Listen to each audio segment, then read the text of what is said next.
नमस्कार दोस्तों, स्वागत है आपका और आपके साथ हमेशा की तरह मैं हूं आशिमा त्यागी। फिर हाजिर हूं एक महत्वपूर्ण विषय पर आपसे संवाद साधने के लिए, आपको वो सच बताने के लिए जो सीधा कहीं ना कहीं हमसे जुड़ा हुआ है। सोचिए दोस्तों, अगर भारत का कोई बड़ा हिंदू क्रिकेटर रमजान के महीने में रोजा रखे और अपने मुस्लिम दोस्तों को इफ्तिहार पर बुलाए, तो क्या होगा?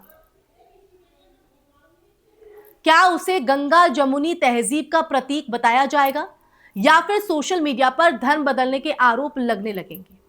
यही सवाल यही सवाल आज के भारत के सामाजिक माहौल पर एक गहरी परत खोलता है और कई सवाल भी खड़े करता है। तो दोस्तों, आज हम इसी संदर्भ में बात करेंगे, पूरी सच्चाई क्या है, क्यों आज ये मुद्दा हम आपके बीच लेकर आए हैं। तो दोस्तों, चर्चा पर आते हैं उससे पहले आप तस्वीर देखी। दरअसल हाल ही में एक अंतरराष्ट्रीय क्रिकेटर की तस्वीर वायरल हुई जिसमें वो अपने दोस्तों के साथ रमजान के दौरान इफ्तार करते दिखे और कैप्शन में उन्होंने लिखा कि ये परंपरा वो अपने खेल के दिनों से निभाते आ रहे हैं। तस्वीर आपके स्क्रीन पर फोन के दिखाई दे रही है। अब इस तस्वीर को आप दो नजरिए से देखें या इसे दो नजरियों से देखा भी जा सकता है।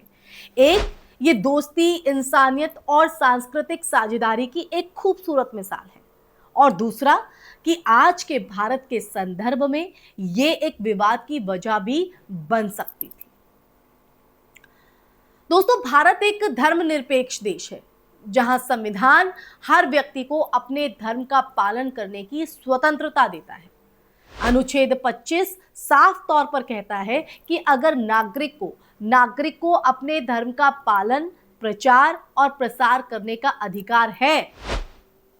लेकिन जमीनी हकीकत में क्या हम इस भावना को जी पा रहे हैं, या फिर हमने धर्म को एक पहचान से ज्यादा एक राजनीतिक हथियार बना दिया है? देखिए दोस्तों, इतिहास उठाकर देखें तो भारत की संस्कृति हमेशा से साझा रही है। मुगलों के दौर से लेकर स्वतंत्रता आंदोलन तक हिंदू मुस्लिम जो एकता है, उस एकता की अनगिनत मिसालें हैं। महात्मा गांधी ने खुद रोजा रखा था और हिंदू मुस्लिम एकता को आजादी की लड़ाई का आधार माना था। लेकिन आज वही काम अगर कोई सार्वजनिक व्यक्ति करे तो उसे संदेह की नजर से देखा जाता है। दोस्तों, सोशल मीडिया ने इस सोच को और तेज किया है।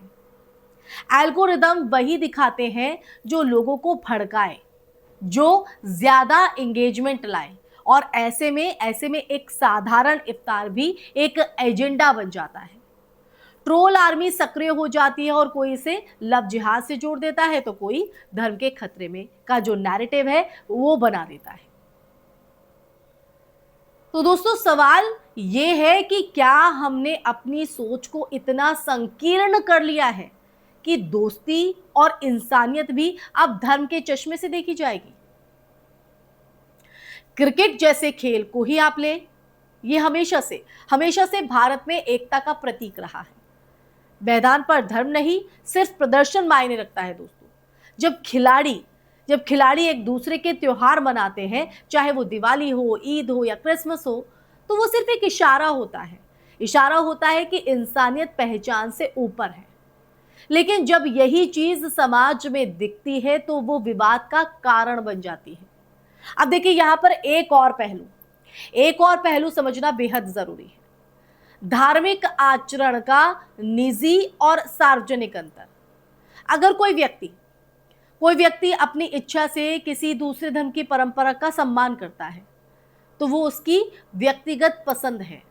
उसे मजबूरी या एजेंडा बताना उसके अधिकारों का हनन है दोस्तों। भारत का संविधान इस स्वतंत्रता की गारंटी देता है, लेकिन सामाजिक दबाव इसे सीमित कर देता है। अगर विश्लेषणात्मक रूप से हम देखें तो ये जो पूरा मामला है वो नैरेटिव कंट्रोल का है। समाज में एक ऐसा माहौल बनाया जा रहा है जहां धार्मिक पहचान को सबसे ऊपर रखा जाए। इससे राजनीतिक ध्रुवीकरण जो है आसान हो जाता है, लेकिन इसका सबसे बड़ा नुकसान समाज की सामूहिक चेतना को होता है, जहां लोग एक दूसरे से दूर होते चले जाते हैं। अगर एक हिंदू क्रिकेटर अपनी मर्जी से रोजा रखता है अपनी इच्छा के मुताबिक, तो ये उसका निजी निर्णय है। अगर वो इफ्तार देता है तो ये उसकी दोस्ती और सम्मान की भावना है।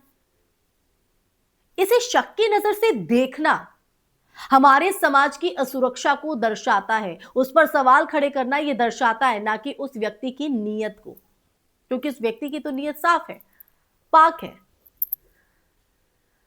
और जब हमारा संविधान हमें इस बात की इजाजत देता है, इतनी आजादी हमें देता है, तो हम क्यों उस आजादी के साथ नहीं जी सकते हैं? हम क्यों फैसला नहीं ले सकते हैं? धर्म का अपमान करना गुनाह है, लेकिन किसी भी धर्म का सम्मान करना वो अच्छा है, एक पॉजिटिव संकेत है, क्योंकि यही भाईचारे की तस्वीर उभरती है दोस्तों। और वो जो मानसिकता समाज को बांटने का काम करती है ना, वो उस पर एक तमाचे की तौर पर है। तो दोस्तों, अंत में सवाल यही है कि क्या हम उस भारत की तरफ बढ़ रहे हैं जहां इंसानियत से ज्यादा पहचान मायने रखती है, या फिर हम अभी भी उसी सोच को बचा सकते हैं जहां एक साथ बैठकर खाना खाने में कोई डर, कोई राजनीति और कोई संदेह ना हो।